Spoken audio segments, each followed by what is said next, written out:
हाय दोस्तों, welcome to my YouTube channel Nancy success classes. आप सभी लोगों का हमारे YouTube channel Nancy success classes में स्वागत है। दोस्तों, आज हम सभी लोग क्लास 10 के सब्जेक्ट बायोलॉजी में टॉपिक हमारा है सब्जेक्ट बायोलॉजी को पढ़ेंगे और इसमें आज का टॉपिक है ऑब्जेक्टिव क्वेश्चन। हम लोग बायोलॉजी के ऑब्जेक्टिव क्वेश्चन को आज आगे पढ़ेंगे। हमने एक वीडियो और बनाया था बायोलॉजी के ऑब्जेक्टिव क्वेश्चन में। आज हमारा बायोलॉजी के ऑब्जेक्टिव क्वेश्चन सभी पूरा हो जाएगा, महत्वपूर्ण जो हर बार ही बोर्ड एग्जाम की परीक्षा में पूछा जाता है। तो दोस्तों, आप सब लोग हमारे इस वीडियो को जरूर देख लीजिए और अपने दोस्तों में शेयर कर दीजिए ताकि वे लोग भी हमारे इस वीडियो को देख सकें। देखिए दोस्तों, आप सभी लोगों का बोर्ड एग्जाम का पेपर आ रहा है, तो आप सब लोग तैयारी में जुट जाइए क्योंकि बार बार मौका नहीं मिलता है। अब और एक बार आप तैयारी कर लेंगे तो नंबर भी अच्छा आएगा, तो आप लोगों को भी खुशी होगी, आपके माता पिता को भी खुशी होगी और आपके टीचर्स को भी खुशी होगी। तो दोस्तों, अब हम लोग आज के क्वेश्चन को पढ़ेंगे। तो दोस्तों, हमारा आज का 20वां क्वेश्चन है। रक्त का 20वां और पहला क्वेश्चन है, रक्त का लाल रंग किस पदार्थ की उपस्थिति के कारण होता है? रक्त का लाल रंग किस पदार्थ की उपस्थिति के कारण होता है? तो दोस्तों, इसका राइट आंसर हो जाएगा हीम के कारण। हीम के कारण रक्त का लाल रंग होता है। दोस्तों, हीम की उपस्थिति के कारण रक्त का रंग लाल होता है। हमारा 21वां क्वेश्चन है, बेरी बेरी रोग किस विटामिन की कमी से होता है? बेरी बेरी रोग किस विटामिन की कमी से होता है? तो दोस्तों, इसका राइट आंसर हो जाएगा विटामिन B1। विटामिन B1 की कमी से बेरी बेरी रोग होता है। विटामिन B1 की कमी से बेरी बेरी रोग होता है और विटामिन बी की कमी से थायमिन रोग होता है। देखिए दोस्तों, हमने विटामिन की कमी से होने वाले रोग का भी एक वीडियो बनाया है, तो उसका ट्रिक था रथ पर एक टॉफी। तो जो लोग हमारे उस वीडियो को नहीं देखे हैं तो वे लोग हमारे उस वीडियो को जाकर देख लें। दोस्तों, हमारा आज का 22वां क्वेश्चन है, गर्मियों के दिनों में किस कारण दोपहर में पौधे मुरझा जाते हैं? गर्मियों के दिनों में किस कारण दोपहर में पौधे मुरझा जाते हैं? तो दोस्तों, इसका राइट आंसर हो जाएगा वाष्पोत्सर्जन की अधिकता के कारण। वाष्पोत्सर्जन की अधिकता के कारण। तो दोस्तों, वाष्पोत्सर्जन की अधिकता के कारण गर्मियों के दिनों में दोपहर में पौधे मुरझा जाते हैं। गर्मियों के दिनों में दोपहर में पौधे वाष्पोत्सर्जन की अधिकता के कारण मुरझा जाते हैं। हमारा 23वां क्वेश्चन है, मादा लिंग हार्मोन कहलाता है? मादा लिंग हार्मोन कहलाता है। तो इसका राइट आंसर हो जाएगा एस्ट्रोजेन। मादा लिंग हार्मोन एस्ट्रोजेन कहलाता है। मादा लिंग हार्मोन एस्ट्रोजेन कहलाता है। हमारा 24वां क्वेश्चन है, किस हार्मोन्स की कमी से मधुमेह रोग होता है? किस हार्मोन्स की कमी से मधुमेह रोग होता है? तो दोस्तों, इंसुलिन की कमी से मधुमेह रोग होता है। देखिए दोस्तों, मधुमेह रोग को डायबिटीज रोग यानी कि शुगर कहते हैं। मधुमेह रोग को डायबिटीज या शुगर कहते हैं। तो इंसुलिन हार्मोन की कमी से मनुष्य को मधुमेह रोग हो जाता है। हमारा 25वां क्वेश्चन है, पीयूष ग्रंथि पाई जाती है? पीयूष ग्रंथि पाई जाती है यानी कि पीयूष ग्रंथि मस्तिष्क में कहाँ पाई जाती है? तो दोस्तों, इसका राइट आंसर हो जाएगा पीयूष ग्रंथि मस्तिष्क के अधर तल पर पाई जाती है। मस्तिष्क के अधर तल पर पीयूष ग्रंथि पाई जाती है। हमारा 26वां क्वेश्चन है, मास्टर ग्रंथि है? तो देखिए दोस्तों, मास्टर ग्रंथि को पीयूष ग्रंथि कहते हैं, जो सबसे बड़ी मनुष्य के शरीर की ग्रंथि है। मनुष्य के शरीर की सबसे बड़ी ग्रंथि मास्टर ग्रंथि है और मास्टर ग्रंथि को ही हम लोग पीयूष ग्रंथि कहते हैं। हमारा 27वां क्वेश्चन है, मनुष्य में दुग्ध ग्रंथियां किसकी रूपांतरित संरचना है? मनुष्य में दुग्ध ग्रंथियां किसकी रूपांतरित रचना है? तो देखिए दोस्तों, श्वेत ग्रंथियां। मनुष्य में दुग्ध ग्रंथियां श्वेत ग्रंथियां की रूपांतरित रचना है। तो इसका राइट आंसर हो जाएगा श्वेत ग्रंथियां। मनुष्य में दुग्ध ग्रंथियां श्वेत ग्रंथियां की रूपांतरित रचना है। हमारा 28वां क्वेश्चन है, हार्मोन्स क्या हैं? हार्मोन क्या है दोस्तों? तो इसका राइट आंसर हो जाएगा प्रोटीन। हार्मोन प्रोटीन है। हार्मोन क्या है? तो हार्मोन प्रोटीन है। हमारा 29वां क्वेश्चन है, सामान्य मनुष्य के मस्तिष्क का भार है। सामान्य मनुष्य के मस्तिष्क का भार है। तो दोस्तों इसका राइट आंसर हो जाएगा 1300 से 1400 ग्राम। सामान्य मनुष्य के मस्तिष्क का भार 1300 से 1400 ग्राम है। हम लोग आगे की हमारा 30वां क्वेश्चन है दोस्तों, पतझड़ से संबंधित हार्मोन है। पतझड़ से संबंधित हार्मोन है तो एबीसिक अम्ल पतझड़ से संबंधित अम्ल है। एबीसिक अम्ल पतझड़ से संबंधित हार्मोन है। एबीसिक अम्ल पतझड़ से संबंधित हार्मोन है। दोस्तों हमारा 31वां क्वेश्चन, मनुष्य के मस्तिष्क में पाई जाने वाली अंतःस्रावी ग्रंथि है। मनुष्य के मस्तिष्क में पाई जाने वाली अंतःस्रावी ग्रंथि है। तो दोस्तों इसका राइट आंसर हो जाएगा पीयूष ग्रंथि। मनुष्य के मस्तिष्क में पाए जाने वाली अंतःस्रावी ग्रंथि है तो हो जाएगा राइट आंसर पीयूष ग्रंथि। मनुष्य के मस्तिष्क में पाए जाने वाली अंतःस्रावी ग्रंथि पीयूष ग्रंथि है। हमारा 32वां क्वेश्चन है, मनुष्य के मस्तिष्क का कौन सा भाग ताप नियंत्रित करता है? मनुष्य के मस्तिष्क का कौन सा भाग ताप नियंत्रित करता है? तो दोस्तों इसका राइट आंसर हो जाएगा डाइएनसिफेलान मनुष्य के मस्तिष्क का ताप नियंत्रित करता है। दोस्तों डाइएनसिफेलान मनुष्य के मस्तिष्क का ताप नियंत्रण करता है। हमारा 33वां क्वेश्चन है, मनुष्य के मस्तिष्क का कौन सा भाग सर्वाधिक विकसित है? मनुष्य के मस्तिष्क का कौन सा भाग सर्वाधिक विकसित है? तो दोस्तों इसका राइट आंसर हो जाएगा सेरिब्रम मनुष्य के मस्तिष्क का सर्वाधिक विकसित भाग है। सेरिब्रम मनुष्य के मस्तिष्क का सर्वाधिक विकसित भाग है। और डाइएनसिफेलान मनुष्य के मस्तिष्क का ताप नियंत्रण करता है। दोस्तों हमारा 34वां क्वेश्चन है, निषेचन के बाद पुष्प का कौन सा भाग फल में बदल जाता है? निषेचन के बाद पुष्प का कौन सा भाग फल में बदल जाता है? तो दोस्तों इसका राइट आंसर हो जाएगा अंडाशय। निषेचन के बाद अंडाशय फल में बदल जाता है। हमारा 35वां क्वेश्चन है, परागकणों का परागकोश से वर्तिकाग्र तक हस्तांतरित कहलाता है। परागकणों का परागकोश से वर्तिकाग्र तक हस्तांतरण कहलाता है। तो दोस्तों इसका राइट आंसर हो जाएगा परागण। देखिए दोस्तों, परागण की परिभाषा होती है किसी पुष्प के वर्तिकाग्र से निकलकर परागकणों के परागकोश तक पहुंचने की क्रिया को परागण कहते हैं। किसी पुष्प के परागकोशों से परागकणों का निकलकर परागकोश के वर्तिकाग्र तक पहुंचने की क्रिया को परागण कहते हैं। दोस्तों हमारा 36वां क्वेश्चन है, द्विनिषेचन पाया जाता है तो इसका राइट आंसर हो जाएगा आवृतबीजी पादप में द्विनिषेचन पाया जाता है। आवृतबीजी पादप में द्विनिषेचन पाया जाता है। दोस्तों हमारा 37वां क्वेश्चन है, पुष्प में कितने भाग होते हैं? पुष्प में कितने भाग होते हैं? तो इसका राइट आंसर हो जाएगा 4। पुष्प में कितने भाग होते हैं? तो इसका राइट आंसर हो जाएगा 4।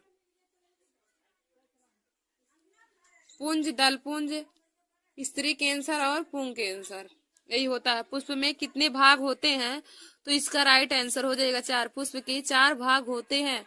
दोस्तों हमारा 38वां क्वेश्चन है, पुष्प के स्त्री केसर के मध्य भाग को क्या कहते हैं?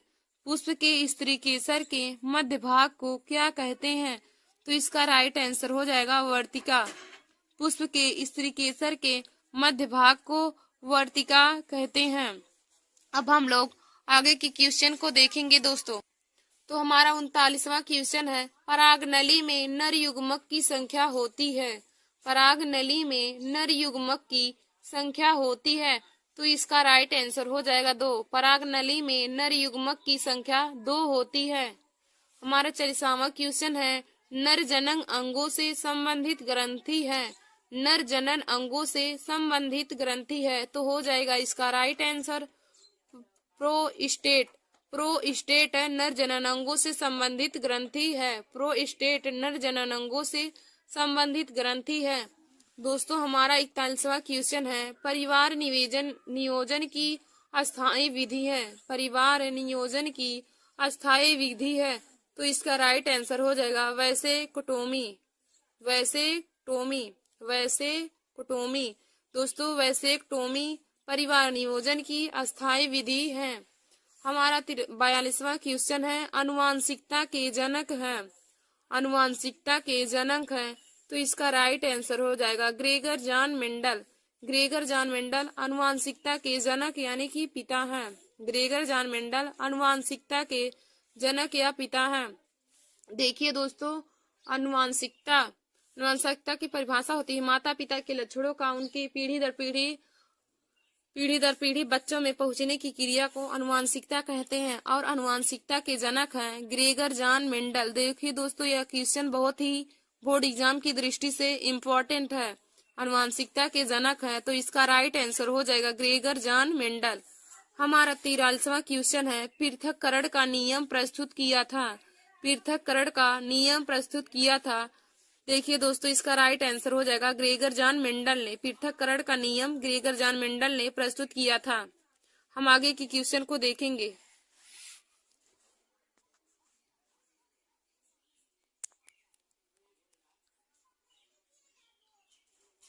हमारा 44वां क्वेश्चन है, विपरीत लक्षणों के जोड़े को कहते हैं। विपरीत लक्षणों के जोड़े को कहते हैं तो दोस्तों इसका राइट आंसर हो जाएगा युग्म विकल्पी या एलिलोमॉर्फ। युग्म विकल्पी या एलिलोमॉर्फ विपरीत लक्षणों के जोड़े को कहते हैं तो इसका राइट आंसर हो जाएगा युग्म विकल्पी या एलिलोमॉर्फ। हमारा 45वां क्वेश्चन है, एक संकर क्रॉस का जीन प्रारूप अनुपात होता है। एक संकर क्रॉस का जीन प्रारूप अनुपात होता है तो इसका राइट आंसर हो जाएगा 1:2:1। 1:2:1। हमारा 46वां क्वेश्चन है, आनुवांशिकता के प्रयोग के लिए मेंडल ने कौन से पौधे का उपयोग किया तो इसका राइट आंसर हो जाएगा 45 मटर।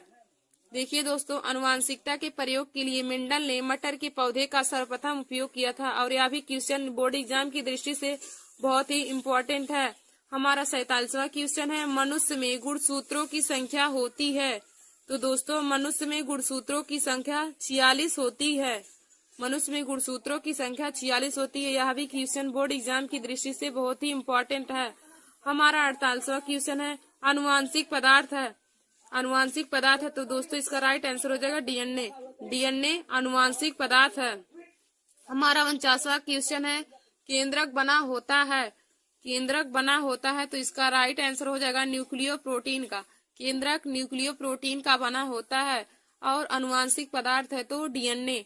और मनुष्य में गुणसूत्रों की संख्या है 46। हमारा आगे का क्वेश्चन है 50वां है, प्यूरिन क्षारक होता है तो इसका राइट आंसर हो जाएगा एडेनिन। प्यूरिन क्षारक होता है तो इसका राइट आंसर हो जाएगा एडेनिन। एडेनिन प्यूरिन क्षारक होते हैं।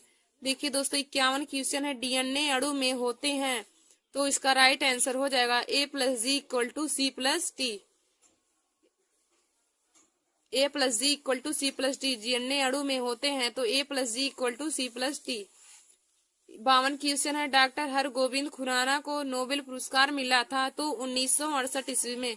डॉक्टर हरगोविंद खुराना को नोबेल पुरस्कार मिला था तो 1968 ईस्वी में। हमारा 53 क्वेश्चन है, दो डीएनए अणु आपस में जुड़े होते हैं। दो डीएनए अणु आपस में जुड़े होते हैं तो इसका राइट आंसर हो जाएगा हाइड्रोजन बंध द्वारा। दो डीएनए अणु आपस में हाइड्रोजन बंध द्वारा जुड़े होते हैं। दो डीएनए अणु आपस में हाइड्रोजन बंध द्वारा जुड़े होते हैं। हमारा 54 क्वेश्चन है, मनुष्य की शुक्राणु में ऑटोसोम की संख्या होती है। मनुष्य की शुक्राणु में ऑटोसोम की संख्या होती है तो इसका राइट आंसर हो जाएगा 22। मनुष्य की शुक्राणु में ऑटोसोम की संख्या 22 होती है। हमारा 55 क्वेश्चन है, जीन शब्द का सर्वप्रथम प्रयोग किसने किया था। जीन शब्द का प्रयोग सर्वप्रथम किसने किया, तो इसका राइट आंसर हो जाएगा जो हैंसन ने जीन शब्द का प्रयोग सर्वप्रथम किया था। हमारा 56 क्वेश्चन है, रुधिर के कितने समूह होते हैं। रुधिर के कितने समूह होते हैं, तो इसका राइट आंसर हो जाएगा 8। 57 क्वेश्चन है, जीवन की उत्पत्ति हुई है। तो दोस्तों इसका राइट आंसर हो जाएगा सागर से। जीवन की उत्पत्ति हुई है, तो इसका राइट आंसर हो जाएगा सागर से। सागर से जीवन की उत्पत्ति हुई है। हमारा 58 क्वेश्चन है, लैमार्कवाद का मूल सिद्धांत है। लैमार्कवाद का मूल सिद्धांत है, तो इसका राइट आंसर हो जाएगा उपार्जित लक्षणों की वंशागति। लैमार्कवाद का मूल सिद्धांत है उपार्जित लक्षणों की वंशागति। दोस्तों हमारा 59 क्वेश्चन है, एक द्विसंकर का आदर्श प्रारूप होता है। तो इसका राइट आंसर हो जाएगा 9:3:3:1। देखिए दोस्तों, एक संकर क्रॉस का 1:2:1 होता है और एक द्विसंकर क्रॉस का होता है 9:3:3:1। दोस्तों आज का हमारा लास्ट और 60वां क्वेश्चन है, विषाणु किससे बने होते हैं। विषाणु किससे बने होते हैं, तो इसका राइट आंसर हो जाएगा न्यूक्लियोप्रोटीन्स से। विषाणु न्यूक्लियोप्रोटीन से बने होते हैं। देखिए दोस्तों, एक द्विसंकर क्रॉस का प्रारूप होता है 9:3:3:1। थैंक यू दोस्तों। ऐसे ही हमारे वीडियो को देखने के लिए आप सब लोग हमारे YouTube channel Nancy success classes को सब्सक्राइब कर लीजिए और दोस्तों में शेयर करना ना भूलिए। धन्यवाद दोस्तों। हाय दोस्तों, welcome to my YouTube channel Nancy success classes.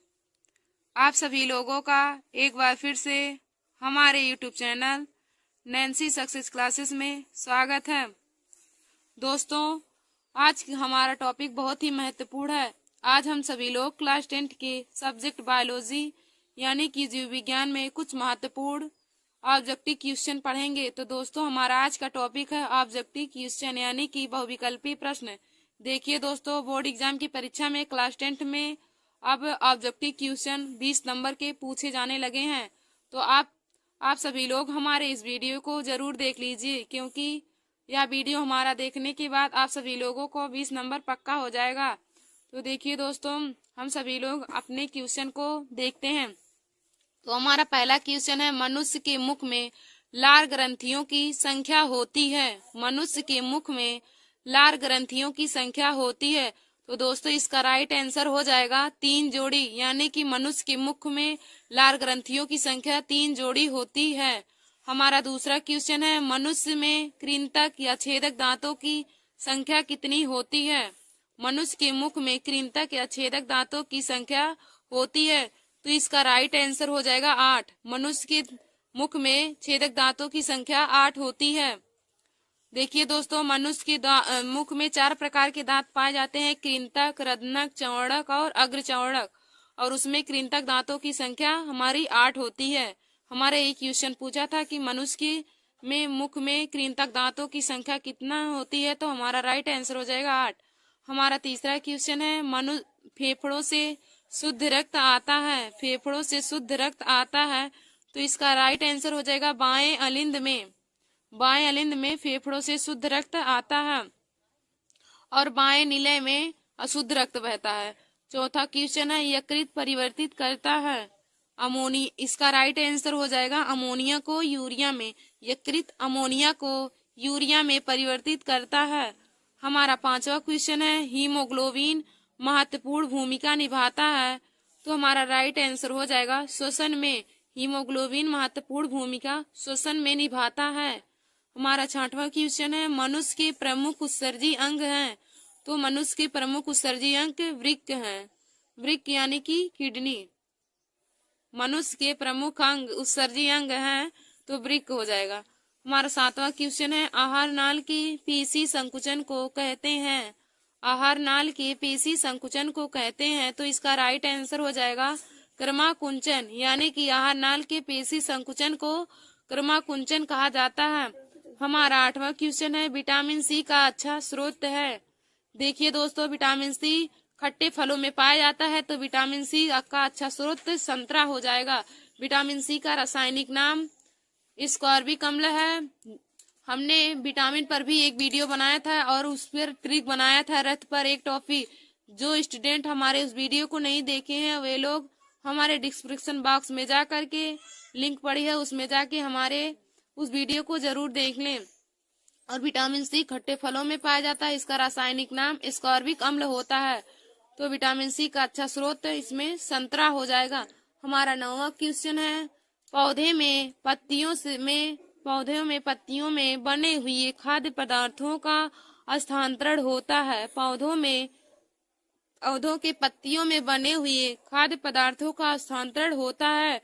तो इसका राइट आंसर होगा फ्लोएम द्वारा। देखिए दोस्तों, फ्लोएम द्वारा खाद्य पदार्थों का स्थानांतरण होता है तथा जाइलम द्वारा जल का अवशोषण होता है। फ्लोएम द्वारा खाद्य पदार्थों का और जाइलम द्वारा जल का। दोस्तों अब हम सब आगे के क्वेश्चन को देखेंगे।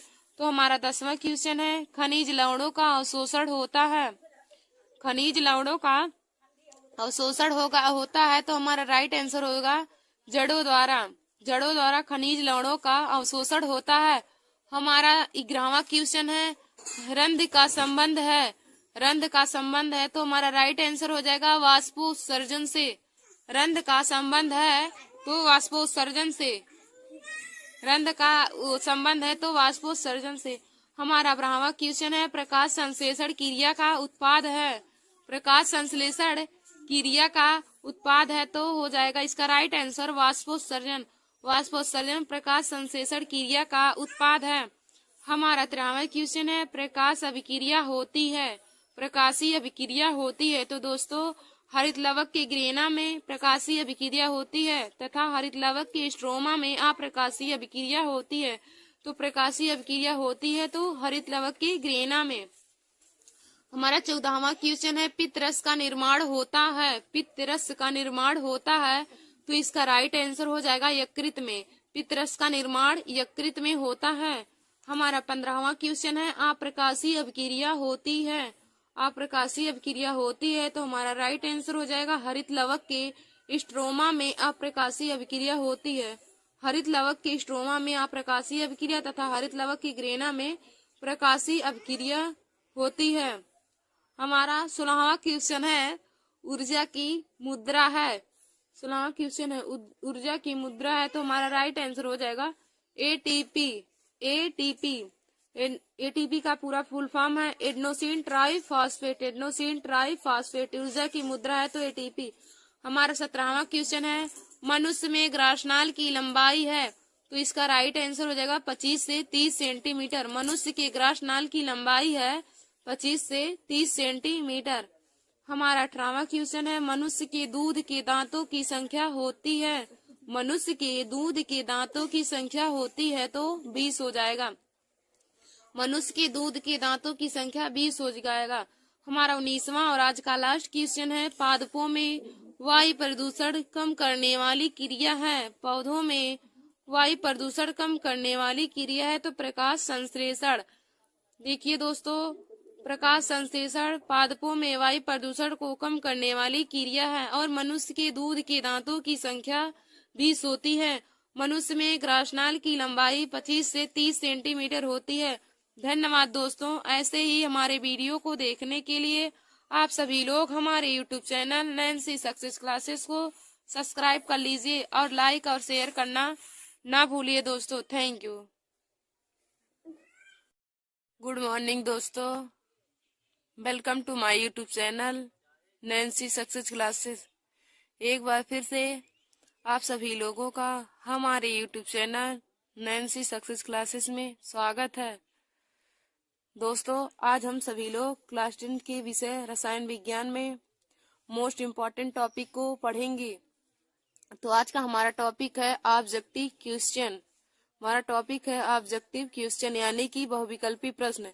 देखिए दोस्तों, हर बार ही बोर्ड एग्जाम की परीक्षा में ऑब्जेक्टिव क्वेश्चन पूछे जाते हैं और क्लास 10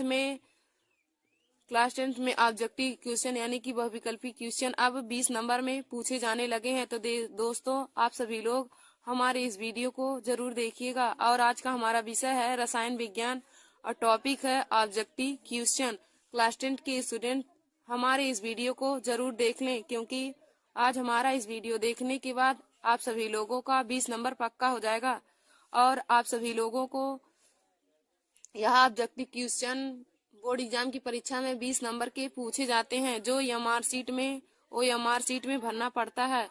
तो देखिए दोस्तों, हमारा पहला क्वेश्चन है, दही का जमना किस प्रकार का परिवर्तन है। दही का जमना किस प्रकार का परिवर्तन है। तो दोस्तों, हमारा राइट आंसर हो जाएगा रासायनिक परिवर्तन। रासायनिक परिवर्तन। देखिए दोस्तों, रासायनिक परिवर्तन वे परिवर्तन होते हैं जिन्हें पुनः प्राप्त नहीं किया जा सकता है, यानी कि नए रूप में नहीं लाया जा सकता है। और भौतिक परिवर्तन वे परिवर्तन होते हैं जिन्हें पुनः उन्हें प्राप्त किया जा सकता है। जैसे बर्फ का पिघलना, तो बर्फ से हम पानी प्राप्त कर सकते हैं, फिर पानी से पुनः बर्फ प्राप्त कर सकते हैं, तो वह भौतिक परिवर्तन होगा। और रासायनिक परिवर्तन पुनः नहीं प्राप्त किया। जैसे दही का जमना है, तो दही जमने के बाद पुनः वह दूध में नहीं परिवर्तित होगा, तो वह रासायनिक परिवर्तन होगा। रासायनिक परिवर्तन में नया पदार्थ बनता है, जबकि भौतिक परिवर्तन में उसे पुनः प्राप्त किया जा सकता है। तो दोस्तों, हम आशा करते हैं आप लोगों को यह पहला क्वेश्चन बहुत अच्छे तरीके से समझ में आ गया होगा। अब हम लोग दूसरा क्वेश्चन की बात करते हैं। रासायनिक अभिक्रिया में भाग लेने वाले पदार्थों को कहते हैं। रासायनिक अभिक्रिया में भाग लेने वाले पदार्थों को कहते हैं। तो हमारा इसका राइट आंसर हो जाएगा अभिकारक। अभिकारक। हमारा तीसरा क्वेश्चन है, हमारे शरीर में भोजन का पाचन किस प्रकार की क्रिया है। हमारे शरीर में भोजन का पाचन किस प्रकार की क्रिया है। तो इसका राइट आंसर हो जाएगा अपघटन अभिक्रिया। शरीर में भोजन का पाचन अपघटन अभिक्रिया है। हमारा चौथा क्वेश्चन है, ऊष्माशोषी वह अभिक्रिया होती है जिसमें ऊष्मा। तो इसका राइट आंसर ऊष्मा का अवशोषण होता है। देखिए दोस्तों, हमने आप सभी को बताया था कि ऊष्माशोषी अभिक्रिया में ऊष्मा का अवशोषण तथा ऊष्माक्षेपी अभिक्रिया में ऊष्मा मुक्त होती है। ऊष्माशोषी अभिक्रिया में ऊष्मा का अवशोषण होता है तथा ऊष्माक्षेपी अभिक्रिया में ऊष्मा मुक्त होती है। दोस्तों, आप सभी लोग हमारा वीडियो जो हमने महत्वपूर्ण रासायनिक अभिक्रिया को लिखवाया है, आप सभी लोग क्लास 10 के स्टूडेंट हमारे उस वीडियो को जरूर देख लें, क्योंकि बोर्ड एग्जाम की परीक्षा में महत्वपूर्ण रासायनिक अभिक्रिया भी पूछे जाते हैं, वो भी 5-5 नंबर में। इसलिए आप सभी लोग हमारे उस वीडियो को जाकर देख लीजिए। नैन्सी सक्सेस क्लासेस के डिस्क्रिप्शन बॉक्स में है लिंक पड़ा, उसमें जाकर आप सभी लोग हमारे उस वीडियो को जरूर देख लीजिएगा।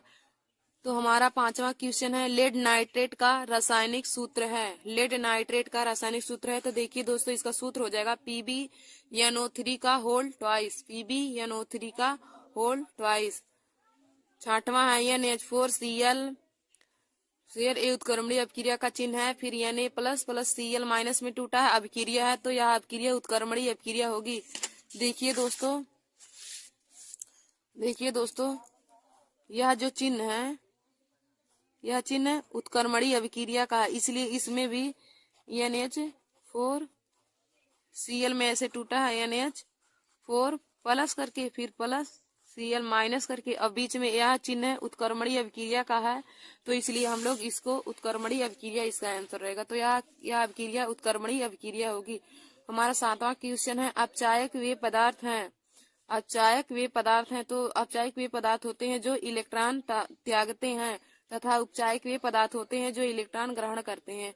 देखिए दोस्तों, अपचायक पदार्थ इलेक्ट्रॉन ग्रहण करते हैं, जबकि अपचायक पदार्थ इलेक्ट्रॉन त्यागते हैं, जबकि उपचायक पदार्थ इलेक्ट्रॉन ग्रहण करते हैं। हमारा आठवां क्वेश्चन है, 1 विलियन का pH मान 5 है। यह विलियन है।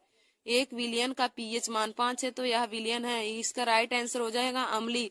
देखिए दोस्तों, हमने आप सभी लोगों को बताया था कि जिस विलियन का pH मान 7 से कम रहेगा, यदि 7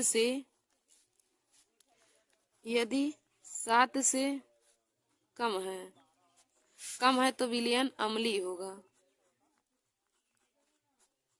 अम्लीय। और 7 से ज्यादा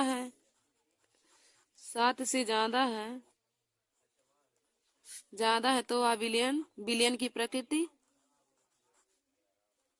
क्षारीय होगी। और यदि 7 है तो विलियन उदासीन होगा। 7 है तो विलयन उदासीन होगा। देखिए दोस्तों इस क्वेश्चन में विलयन का पीएच मान 5 है, यानी कि 7 से कम है तो यह विलयन हमारा अम्लीय होगा। यदि 7 से ज्यादा यहाँ पे 10 उस रहता तो यह विलयन क्षारीय हो जाता। अगर 7 रहता तो विलयन उदासीन रहेगा। यदि विलयन का पीएच मान 7 से कम है तो विलयन की प्रकृति अम्लीय होगी, और 7 से ज्यादा है तो विलयन की प्रकृति क्षारीय, और 7 है तो विलयन की प्रकृति अम्लीय हो जाएगा। हमारा 8वां क्वेश्चन है शुद्ध जल का पीएच मान है, तो शुद्ध जल का पीएच मान 7 होता है। दोस्तों यह बोर्ड एग्जाम की परीक्षा के लिए बहुत ही इम्पोर्टेंट क्वेश्चन है। आप सभी लोग इस पर इम्पोर्टेंट जरूर लिख लीजिएगा, क्योंकि यह हर बार ही बोर्ड एग्जाम की परीक्षा में पूछा जाता है। शुद्ध जल का पीएच मान है, तो आप लोग 7 पे ही राइट आंसर लगाएंगे। अब हम लोग आगे के क्वेश्चन को देखेंगे। अगला हमारा क्वेश्चन है अम्लीय विलयन का पीएच मान है। तो देखिए दोस्तों हमने आपको बताया था अम्लीय विलयन का पीएच मान 7 से कम होता है, और अगर यहाँ पे क्षारीय विलयन का पीएच मान पूछता तो हम लोग 7 से ज्यादा पे टिक लगाते, लेकिन यहाँ पे अम्लीय विलयन का पीएच मान पूछा है तो 7 से कम वाला राइट आंसर हो जाएगा। अगला 11वां क्वेश्चन है पोटास एलम का रासायनिक सूत्र है। पोटास एलम का रासायनिक सूत्र है। तो देखिए दोस्तों पोटास एलम को ही फिटकरी कहते हैं, तो हम लोग इसमें फिटकरी के सूत्र लिख देंगे। तो फिटकरी का सूत्र होता है K2SO4 इंटू Al2SO4 का whole thrice into 24H2O। K2SO4 into Al2SO4 का whole thrice into 24H2O। Potash alum को ही फिटकरी कहते हैं। हमारा 12वां क्वेश्चन है जल को जीवाणु रहित बनाने के लिए उपयोगी पदार्थ है। जल को जीवाणु रहित बनाने के लिए उपयोगी पदार्थ है, तो इसका राइट आंसर हो जाएगा विरंजक चूड़। विरंजक चूड़ जल को जीवाणु रहित बनाने में उपयोग में लाया जाता है। हमारा 13वां क्वेश्चन है बहते हुए रक्त को रोकने के लिए उपयोगी पदार्थ है। तो देखिए दोस्तों बहते हुए खून को रोकने के लिए हम लोग फिटकरी का उपयोग करते हैं। दोस्तों हमने आप सभी लोगों को फिटकरी के उपयोग में फिटकरी के उसमें फिटकरी लिखवाया है, उपयोग भी फिटकरी का लिखवाया है उसमें K2SO4 वाले में। तो बहते हुए खून को रोकने के लिए हम लोग फिटकरी का उपयोग करते हैं। हमारा 14वां क्वेश्चन है नवसाधर का रासायनिक सूत्र है। नवसाधर का रासायनिक सूत्र देखिए दोस्तों नवसाधर को ही अमोनियम क्लोराइड कहते हैं, तो इसमें हम लोग अमोनियम क्लोराइड का सूत्र लिख देंगे। तो अमोनियम क्लोराइड का सूत्र होता है NH4Cl। NH4Cl। हमारा 15वां क्वेश्चन है खाने का सोडा का रासायनिक सूत्र है। तो इसका सूत्र हो जाएगा NaHCO3। खाने की सोडा का रासायनिक सूत्र NaHCO3। इसका रासायनिक नाम हो जाएगा सोडियम बाइकार्बोनेट। Sodium bicarbonate. और इसका अमोनियम क्लोराइड। देखिए दोस्तों हमारा 16वां क्वेश्चन है धावन सोडा का रासायनिक सूत्र है। तो इसका सूत्र हो जाएगा Na2CO3 इंटू 10H2O, यानी कि सोडियम कार्बोनेट डेकाहाइड्रेट। इसका रासायनिक नाम हो जाएगा सोडियम कार्बोनेट डेकाहाइड्रेट। देखिए दोस्तों खाने की सोडा का रासायनिक सूत्र NaHCO3 और धावन सोडा का सूत्र Na2CO3 इंटू 10H2O। हमारा अगला क्वेश्चन 17वां है संकर लवण है। तो संकर लवण Na3FeCN का होल 6 हो जाएगा। सोडियम फेरस साइनो ये है। फिर हमारा 18वां क्वेश्चन है आग बुझाने वाले यंत्रों में प्रयुक्त पदार्थ है। आग बुझाने वाले यंत्रों में प्रयुक्त पदार्थ है, तो इसका राइट आंसर हो जाएगा Na2CO3। Na2CO3। दोस्तों अब हम लोग आगे की क्वेश्चन को देखेंगे। तो हमारा अगला क्वेश्चन है एंटीमनी है। तो दोस्तों एंटीमनी उपधातु है। उपधातु वे होते हैं जिनमें धातु तथा धातु दोनों के गुण पाए जाते हैं, उन्हें हम लोग उपधातु कहते हैं। तो एंटीमनी 2 होती है, एक आर्सेनिक होता है, नहीं उपधातु 2 होते हैं, एक एंटीमनी होता है, एक आर्सेनिक। तो देखिए दोस्तों यहाँ पे क्वेश्चन है एंटीमनी है, तो हम लोग उपधातु पे ही टिक लगा लेंगे। हमारा 20वां क्वेश्चन है अमलगम होते हैं। तो अमलगम क्या होते हैं? अमलगम मिश्र धातु होते हैं। अमलगम मिश्र धातु होते हैं। हमारा 21वां क्वेश्चन है मिश्र धातु कांसा में होते हैं। मिश्र धातु कांसा में होते हैं, यानी कि कांसा किन किन मिश्र धातुओं से मिलकर बना होता है? तो इसका राइट आंसर हो जाएगा Cu, Sn। Cu से कापर हो जाएगा, Sn से टिन। तो कांसा कापर और टिन से मिलकर बना होता है। कांसा कापर और टिन का मिश्र धातु है, तो इसका राइट आंसर कापर और टिन हो जाएगा। हमारा 22वां क्वेश्चन है तत्व ABCD के मानक अपचयन विभव क्रमशः +0.60, -0.35 कामा -1.5 कामा -2.71 वोल्ट है। तो सबसे क्रियाशील तत्व है। देखिए दोस्तों, जिस तत्व का अपचयन विभव सबसे कम होगा वह सबसे ज्यादा क्रियाशील तत्व होगा। जिस तत्व का मानक अपचयन विभव सबसे कम होगा वह उतना ही क्रियाशील तत्व होगा। देखिए दोस्तों, इसमें ABCD में सबसे कम अपचयन विभव डी कहा, यानी कि -2.71 वोल्ट है। तो यह सबसे क्रियाशील तत्व हो जाएगा। तो इसका ऑप्शन हो जाएगा तो इसका राइट आंसर हो जाएगा डी का, यानी कि -2.71 वोल्ट। देखिए दोस्तों, जिस तत्व का मानक अपचयन विभव जितना कम होता है वह तत्व उतना ही क्रियाशील होता है। तो इसका राइट आंसर डी हो जाएगा, डी का -2.71 वोल्ट। हमारा अगला क्वेश्चन 24वां है। तावे का अयस्क है तो इसका राइट आंसर हो जाएगा मैलेकाइट। तावे का अयस्क है मैलेकाइट। हमारा 25वां क्वेश्चन है। कांसे की प्रतिमाएं बनी होती हैं। यानी कि कांसा किन किन मिश्र धातुओं से मिलकर बना होता है। तो इसका राइट आंसर हो जाएगा कॉपर और टिन। कांसा कॉपर और टिन से मिलकर बना होता है। हमारा 26वां क्वेश्चन है। SO2 का जलीय विलयन कहलाता है। SO2 का जलीय विलयन कहलाता है। तो इसका राइट आंसर हो जाएगा सल्फ्यूरस अम्ल। इसका राइट आंसर हो जाएगा सल्फ्यूरस अम्ल। हमारा 27वां क्वेश्चन है। पीतल है तो इसका राइट आंसर हो जाएगा मिश्र धातु। पीतल है तो राइट आंसर हो जाएगा मिश्र धातु। हमारा 28वां क्वेश्चन है। ब्यूटेनोन में क्रियात्मक समूह है। तो देखिए दोस्तों, ब्यूटेनोन में ओन समूह जुड़ा हुआ है तो CO क्रियात्मक समूह हो जाएगा। ब्यूटेनोन में CO समूह जुड़ा है तो कीटोनी समूह, तो इसमें CO क्रियात्मक समूह हो जाएगा। हमारा 29वां क्वेश्चन और आज का लास्ट क्वेश्चन है। एस्टिक अम्ल में क्रियात्मक समूह है। तो एस्टिक अम्ल में क्रियात्मक समूह COOH हो जाएगा। एस्टिक अम्ल का सूत्र CH3COOH होता है। तो Oइक अम्ल इसमें है तो क्रियात्मक समूह COOH हो जाएगा। धन्यवाद दोस्तों, ऐसे ही हमारे वीडियो को देखने के लिए और बहुविकल्पी क्वेश्चन को पाने के लिए आप सभी लोग हमारे YouTube channel Nancy success classes को सब्सक्राइब कर लीजिए और लाइक और शेयर करना ना भूलिए दोस्तों। देखिए दोस्तों, क्लास 10 के स्टूडेंट हमारे इस वीडियो को जरूर देख लें, क्योंकि उनके बोर्ड एग्जाम की परीक्षा में ऑब्जेक्टिव क्वेश्चन 20 नंबर में पूछे जाते हैं। तो आप सभी लोग हमारे इस वीडियो को जरूर देख लीजिएगा, क्योंकि आज का हमारा यह वीडियो देखने के बाद आप सभी लोगों का 20 नंबर पक्का हो जाएगा। थैंक यू दोस्तों, धन्यवाद। गुड मॉर्निंग दोस्तों, welcome to my YouTube channel Nancy success classes. आज हम सभी लोग क्लास 10 की विषय रसायन विज्ञान में कुछ महत्वपूर्ण रिएक्शन को पढ़ेंगे दोस्तों, जो हर बार ही बोर्ड एग्जाम की परीक्षा में 5 नंबर में पूछे जाते हैं। तो दोस्तों, आज का हमारा टॉपिक है क्या होता है जब। तो देखिए दोस्तों, क्या होता है जब से संबंधित क्लास 10 में रसायन विज्ञान में 5 नंबर के क्वेश्चन पूछे जाते हैं।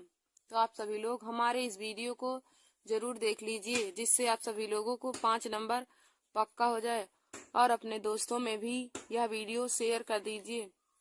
दोस्तों, हमारा पहला क्वेश्चन है।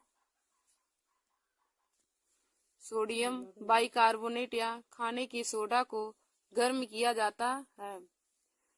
पहला क्वेश्चन है, सोडियम बाइकार्बोनेट या खाने की सोडा को गर्म किया जाता है। तो देखिए दोस्तों, जब हम लोग सोडियम बाइकार्बोनेट को गर्म करते हैं तो धावन सोडा बनता है। धावन सोडा यानी कि Na2CO3 बनता है। देखिए दोस्तों, हम लोग 2 गुना में सोडियम बाइकार्बोनेट के गर्म करेंगे तो 2NaHCO3 तो यह गर्म करने पर यहाँ Na2CO3 में टूट जाता है, प्लस H2O प्लस में CO2। Na2CO3 प्लस में H2O प्लस में CO2। जब सोडियम बाइकार्बोनेट या खाने की सोडा को गर्म किया जाता है तो धावन सोडा बनता है, यानी कि Na2CO3 बनता है।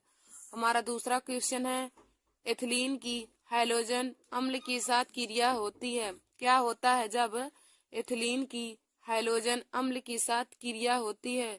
तो देखिए दोस्तों, जब एथिलीन की हाइड्रोजन अम्ल के साथ क्रिया करते हैं तो एथिल हैलाइड बनता है, एथिल हैलाइड बनता है। तो देखिए दोस्तों, CH2 प्लस में HI, तो यहाँ मिलकर के बन जाएगा CH3CH2I, मतलब एथिल आयोडाइड बनता है, एथिल आयोडाइड, या CH3CH2I एथिल आयोडाइड का सूत्र है, तो एथिल हैलाइड बन गया। जब एथिलीन की हैलोजन अम्ल के साथ क्रिया कराते हैं तो एथिल हैलाइड बनता है। दोस्तों हमारा तीसरा क्वेश्चन है, एथिल एल्कोहल को सांद्र H2SO4 के साथ 160 से 170 डिग्री सेल्सियस पर 443 केल्विन पर गर्म करते हैं। एथिल एल्कोहल को सांद्र H2SO4 के साथ 160 से 170 डिग्री पर सेल्सियस पर 443 केल्विन पर गर्म करते हैं। देखिए दोस्तों, यह क्वेश्चन बहुत बार ही बोर्ड एग्जाम की परीक्षा में पूछा गया है, तो आप सब लोग इस क्वेश्चन को बहुत ही अच्छी तरीके से देख लीजिए।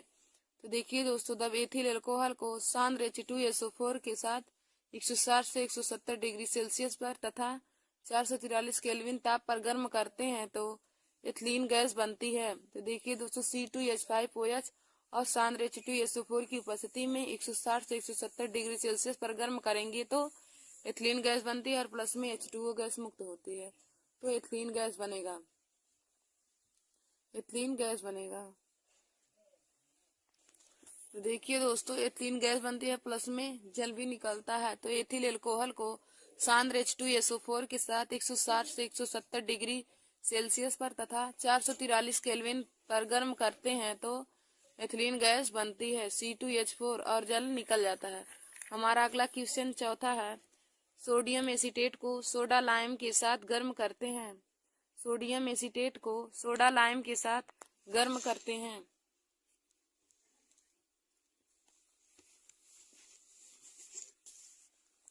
तो देखिए दोस्तों, सोडियम एसीटेट को सोडा लाइम के साथ गर्म करेंगे तो मेथेन गैस बनता है।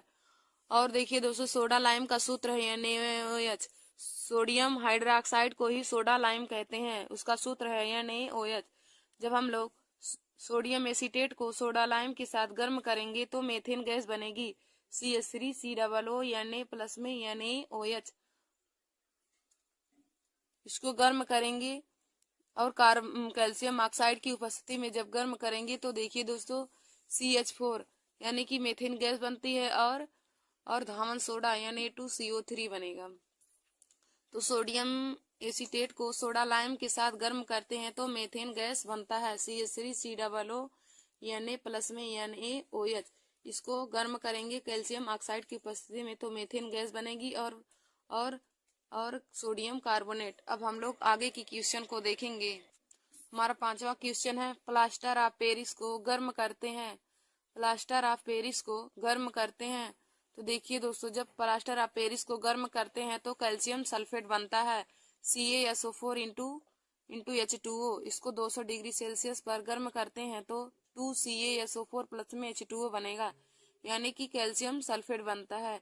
जब प्लास्टर ऑफ पेरिस को गर्म करते हैं तो कैल्शियम सल्फेट बनता है, CaSO4 इंटू H2O को 200 डिग्री सेल्सियस पर गर्म करेंगे तो 2 गुना में कैल्शियम सल्फेट बनेगा और जल निकल जाएगा।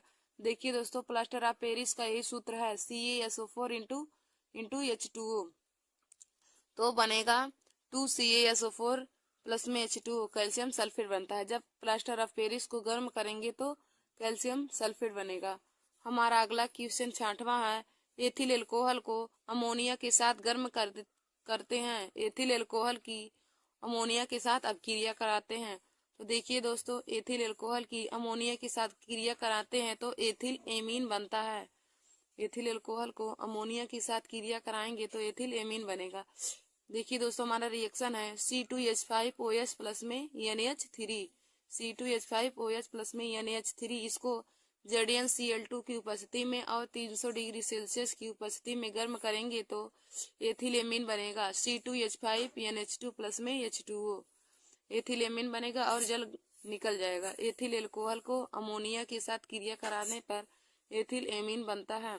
हमारा सातवां क्वेश्चन है, ब्लीचिंग पाउडर को तनु एस्टिक अम्ल के साथ क्रिया करते हैं। कराते हैं। ब्लीचिंग पाउडर की तनी एसिटिक अम्ल के साथ क्रिया कराते हैं। तो देखिए दोस्तों, ब्लीचिंग पाउडर की क्रिया एसिटिक अम्ल के साथ कराने पर कैल्शियम एसीटेट बनता है। Calcium acetate. ब्लीचिंग पाउडर का सूत्र है CaOCl2। ब्लीचिंग पाउडर का सूत्र है CaOCl2। तो CaOCl2 प्लस में 2CH3COOH, CaCl2 प्लस में 2CH3COOH। तो हमारा बन जाएगा CH3COO का होल ट्वाइस Ca प्लस में H2O प्लस में Cl2। तो हमारा कैल्शियम एसीटेट बन जाएगी। ये कैल्शियम एसीटेट का सूत्र है CH3COO का whole twice Ca, calcium acetate का सूत्र है। तो ब्लीचिंग पाउडर को एसिटिक अम्ल के साथ गर्म करने पर कैल्शियम एसीटेट बनता है। हमारा 8वां क्वेश्चन है, सोडियम कार्बोनेट के विलयन में CO2 गैस प्रवाहित करते हैं। सोडियम कार्बोनेट के विलयन में CO2 गैस प्रवाहित करते हैं, यानी कि कार्बन डाइऑक्साइड गैस प्रवाहित करते हैं। देखिए दोस्तों, सोडियम कार्बोनेट के विलयन में जब हम लोग कार्बन डाइऑक्साइड गैस प्रवाहित करते हैं तो बेकिंग सोडा बनता है, यानी कि 2NaHCO3 बनता है। देखिए दोस्तों, Na2CO3 प्लस में CO2 प्लस में H2O, तो 2 गुना में बेकिंग सोडा बनेगा 2NaHCO3। सोडियम कार्बोनेट के विलयन की क्रिया कार्बन डाइऑक्साइड के साथ कराने पे 2 गुना में बेकिंग सोडा बनता है 2NaHCO3। हमारा 9वां क्वेश्चन है, अमोनियम क्लोराइड को बुझे चूने के साथ गर्म करते हैं। अमोनियम क्लोराइड को बुझे चूने के साथ गर्म करते हैं। तो देखिए दोस्तों, अमोनियम क्लोराइड को बुझे हुए चूने के साथ जब गर्म करेंगे तो हमें अमोनिया गैस प्राप्त होती है 2NH4Cl प्लस में CaOH का होल ट्वाइस। जब इसको गर्म करेंगे तो 2 गुना में अमोनिया बनेगा प्लस में CaCl2 प्लस में 2H2O। अमोनियम क्लोराइड को बुझे चूने के साथ गर्म करने पर अमोनिया गैस प्राप्त होती है। दोस्तों, अब हम लोग आगे की क्वेश्चन को देखेंगे। हमारा 10वां क्वेश्चन है, कैल्शियम एसीटेट को गर्म किया जाता है। कैल्शियम एसीटेट को गर्म किया जाता है। तो देखिए दोस्तों, कैल्शियम एसीटेट को गर्म करने पर एसीटोन प्राप्त होता है। कैल्शियम एसीटेट को गर्म करने पर एसीटोन प्राप्त होता है। तो इसका समीकरण हो जाएगा CH3COO का होल ट्वाइस। Ca को जब गर्म करेंगे तो CH3COCH3 यानी कि एथेन प्राप्त होता है, प्लस में CaCO3 निकल जाएगा। कैल्शियम कार्बोनेट, कैल्शियम एसीटेट को गर्म करने पर एसीटोन प्राप्त होता है। हमारा 11वां क्वेश्चन और बहुत ही इम्पोर्टेंट क्वेश्चन है, सुक्रोज का किण्वन किया जाता है। क्या होता है जब सुक्रोज का किण्वन किया जाता है? तो देखिए दोस्तों, सुक्रोज का सूत्र होता है C12H22O11। फिर इसी क्रिया जल के साथ कराएंगे C12H22O11 प्लस में H2O। पहले इन्वर्टेज नामक एंजाइम की उपस्थिति में जब क्रिया कराएंगे तो ग्लूकोज और फ्रक्टोज बनेगा C6H12O6 प्लस C6H12O6, ग्लूकोज और फ्रक्टोज बनेगा। फिर जब ग्लूकोज की क्रिया जाइमेस नामक एंजाइम की उपस्थिति में कराएंगे तो एथिल एल्कोहल बनेगा। तो C6H12O6 की क्रिया जाइमेस नामक एंजाइम की उपस्थिति में कराएंगे तो बनेगा 2C2H5OH प्लस में 2CO2। कार्बन डाइऑक्साइड गैस निकल जाएगा और एथिल एल्कोहल प्राप्त हो जाएगा। सुक्रोज का क्या होता है जब सुक्रोज का किण्वन किया जाता है? तो देखिए दोस्तों, जब सुक्रोज का किण्वन किया जाता है तो हमको एथिल एल्कोहल बनता है। पहले सुक्रोज की क्रिया जाइमेस इन्वर्टेज नामक एंजाइम की उपस्थिति में कराएंगे तो ग्लूकोज और फ्रक्टोज प्राप्त होगा। फिर ग्लूकोज की क्रिया जाइमेस नामक एंजाइम की उपस्थिति में कराएंगे तो हमको एथिल एल्कोहल बनता है। अब हम लोग अगला तो हमारा 12वां क्वेश्चन है, सोडियम धातु पानी से अभिक्रिया करता है। सोडियम क्या होता है जब सोडियम धातु पानी से अभिक्रिया करता है? तो देखिए दोस्तों, सोडियम धातु पानी के साथ क्रिया करके सोडियम हाइड्रोक्साइड बनाता है। तो इसका सूत्र हो जाएगा 2Na प्लस 2H2O। तो बन जाएगा 2NaOH प्लस में H2। सोडियम धातु की पानी के साथ अभिक्रिया कराने पर सोडियम हाइड्रोक्साइड बनता है। हमारा 13वां क्वेश्चन है, मेथेन को क्या होता है जब मेथेन को नाइट्रिक अम्ल के साथ 400 डिग्री सेल्सियस पर क्रिया होती है? क्या होता है जब मेथेन की नाइट्रिक अम्ल के साथ 400 डिग्री सेल्सियस पर क्रिया होती है? तो दोस्तों, मेथेन की नाइट्रिक अम्ल के साथ 400 डिग्री सेल्सियस पर क्रिया कराने पर नाइट्रोमेथेन बनता है। नाइट्रोमेथेन बनता है तो हो जाएगा CH4 प्लस में HNO3। CH4 प्लस में HNO3 की 400 डिग्री सेल्सियस पे क्रिया कराएंगे तो बनेगा CH3NO2 प्लस में H2O। मेथेन की नाइट्रिक अम्ल के साथ 400 डिग्री सेल्सियस पर क्रिया कराने पर नाइट्रोमेथेन बनता है। अब हम लोग अगले क्वेश्चन को देखेंगे। हमारा 14वां क्वेश्चन है, एस्टिक अम्ल को P2O5 यानी कि फास्फोरस पेंटाऑक्साइड के साथ गर्म किया जाता है। एस्टिक अम्ल को फास्फोरस पेंटाऑक्साइड के साथ गर्म किया जाता है। तो देखिए दोस्तों, एस्टिक अम्ल को फास्फोरस पेंटाऑक्साइड के साथ गर्म करेंगे की उपस्थिति में गर्म करेंगे तो हमारा एस्टिक एनहाइड्राइड बनता है। तो वो हमारा रिएक्शन हो जाएगा 2CH3COOH और P2O5 की उपस्थिति में गर्म करेंगे तो बनेगा एस्टिक एनहाइड्राइड CH3CO का होल ट्वाइस O प्लस में H2O। एस्टिक अम्ल को फास्फोरस पेंटाऑक्साइड के साथ गर्म करने पर एस्टिक एनहाइड्राइड बनता है। हमारा 15वां क्वेश्चन है, ट्राई एस्टेरीन को कास्टिक सोडा के साथ क्या होता है जब ट्राई एस्टेरीन को कास्टिक सोडा के साथ गर्म किया जाता है। क्या होता है जब ट्राई एस्टेरीन को कास्टिक सोडा के साथ गर्म किया जाता है। देखिए दोस्तों, जब यह भी क्वेश्चन बोर्ड एग्जाम की परीक्षा के लिए बहुत ही इम्पोर्टेंट है तो आप सब लोग इस क्वेश्चन को भी बहुत अच्छे तरीके से समझ लीजिए। देखिए दोस्तों, जब ट्राई एस्टेरीन की क्रिया कास्टिक सोडा के साथ कराई जाती है तो हमारा ग्लिसरॉल और साबुन बनता है। ग्लिसरॉल तथा साबुन बनता है। तो देखिए दोस्तों, इसका समीकरण हो जाएगा CH2COO C17H35 CHCOO C17H35 CH2COO C17H35 plus में 3NaOH तो बन जाएगा CH2OH CHOH CH2OH। एक ग्लिसरॉल का सूत्र है, प्लस में 3 गुना में साबुन प्राप्त हो जाएगा 3C17H35 COONA C17H35 COONA वही साबुन का सूत्र है और यह ग्लिसरॉल का सूत्र है CH2OH CHOH CH2OH।